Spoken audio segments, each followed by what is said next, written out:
Chivalry, as defined by Sir Gawain and the Green Knight.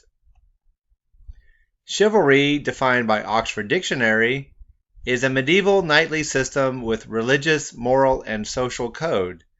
It is a combination of qualities expected in an ideal knight, particularly courage, honor, courtesy, justice, and a readiness to help the weak.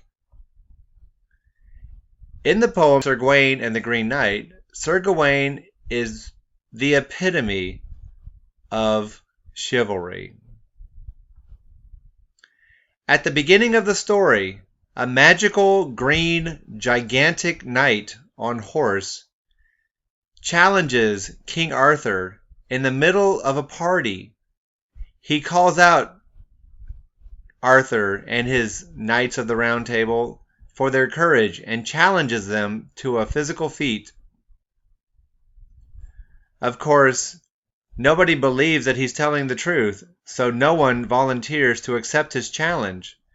But then the Green Knight challenges their bravery, and King Arthur has to respond.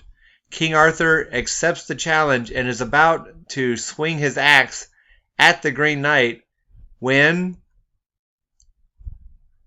Gawain decides to intervene. Gawain is using chivalry. He's explaining that he has to protect his king, and that means accepting any challenges that his king has to face. So he swings at the Green Knight's head instead of his king. Of course, the result is that the Green Knight calls Gawain to find him in a year and a day and to receive his axe blow.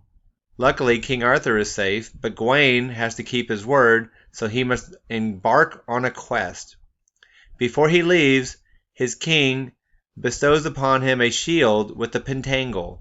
The Pentangle is the 5-pointed star which represents the 5 qualities that a chivalric knight must display.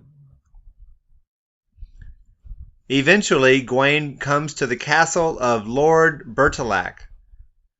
Now, in the Code of Chivalry, when a knight is a guest in somebody else's house, there are certain rules that he has to obey. He has to be humble, and he has to accept gifts in a very humble way.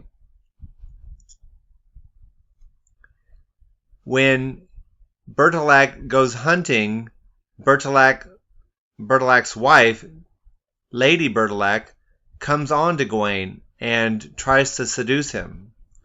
Now, this is a difficult time for Gawain because Lady Berta is beautiful and she makes a very convincing argument. Gawain has to be very careful. He wants to avoid upsetting Lord Berta by not sleeping with his wife, but he also wants to be careful not to hurt Lady Bertolac's feelings. So there's a certain verbal sparring involved that goes on for 3 days. On the 3rd day, Gawain, knowing that the next day he has to have his head chopped off by the Green Knight, he's starting to feel a little bit scared, and he's fearing the loss of his own life. Well, it just so happens that Lady Berta offers Gawain a scarf.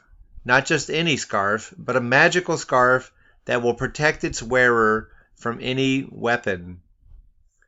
Gawain, who's in an agreement to share everything that he gets with Lord Berta, decides to keep the scarf a secret, and he keeps it for himself. This is his moment of weakness and an example of poor chivalry. Of course, on New Year's Day, Gawain does finally encounter the Green Knight, and he bends down to accept his punishment. The first swing, Gawain flinches, and he regrets it. The second swing, the Green Knight stops, and Gawain doesn't flinch. And finally, on the 3rd swing, Gawain is cut on the side of the neck, but it is only a glancing blow. The lesson is that For keeping his word to Lord Bertilac, he did what he was supposed to do. But because he kept the scarf to himself for fear of losing his own life, that's why he received the cut. This shows that even though Gawain is a model of chivalry, he is imperfect and is prone to mistakes. At the very end, the green scarf or sash that Lady Bertilac gave to Gawain proves to become a symbol of his imperfection, of his moment of weakness, and he wears it from then on as a symbol of pride. It's okay to be fearful. It's okay to fear for your life. It just makes us human. But it also shows that chivalry is an unrealistic expectation. I hope you enjoyed my little presentation on chivalry. If you would like to read more, please check out The Pearl Poet. He's a wonderful writer. And I hope you have a good day. Thank you. Bye-bye.